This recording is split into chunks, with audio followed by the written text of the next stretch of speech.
വചനസാരം വചനസാരം.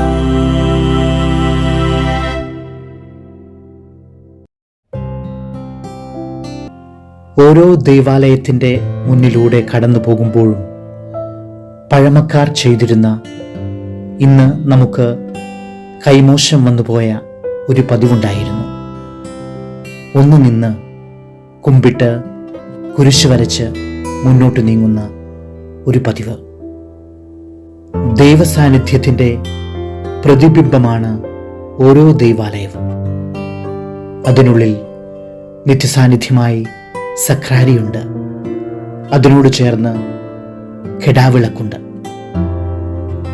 ഇതെല്ലാം പറഞ്ഞു വന്നതിൻ്റെ കാരണം, ഓരോ ക്രിസ്ത്യാനിയും ദൈവസാന്നിധ്യത്തിൻ്റെ മാധുര്യം അനുഭവിച്ചറിയേണ്ടവനാണ് എന്ന് ഓർമ്മിപ്പിക്കുവാനാണ്.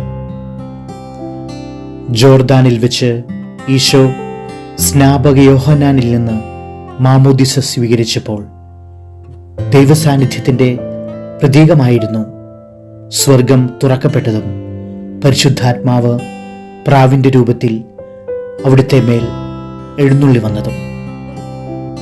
സ്നേഹം നിറഞ്ഞവരെ, നമ്മുടെ ജ്ഞാനസ്നാന സമയത്തും സ്വർഗം തുറക്കപ്പെടുകയും പരിശുദ്ധാത്മാവ് നമ്മുടെ മേൽ വരികയും ചെയ്തു. അന്നു മുതൽ നമ്മിൽ ആത്മാവ് വസിക്കുകയും പ്രവർത്തിക്കുകയും ചെയ്യുന്നുണ്ട്. ആത്മാവിൻ്റെ പ്രേരണകൾക്കനുസരിച്ച് നാം ജീവിക്കുകയാണെങ്കിൽ ദൈവം വസിക്കുന്ന ദൈവാലയം പോലെ മനോഹരമായ ആലയമാകും നമ്മുടെ ജീവിതവും നമ്മുടെ ഹൃദയവും.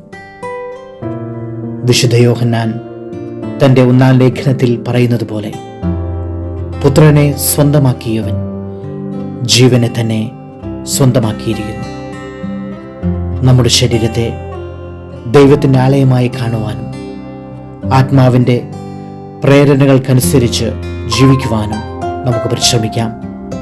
അപ്പോൾ നാമും പിതാവിൻ്റെ സ്നേഹത്തിലലിഞ്ഞ വാക്കുകൾക്ക് കാതോർക്കും. നീ എൻ്റെ പ്രിയപുത്രൻ, നിന്നിൽ ഞാൻ പ്രസാദിച്ചിരിക്കുന്നു. വചനസാരം വചനസാരം.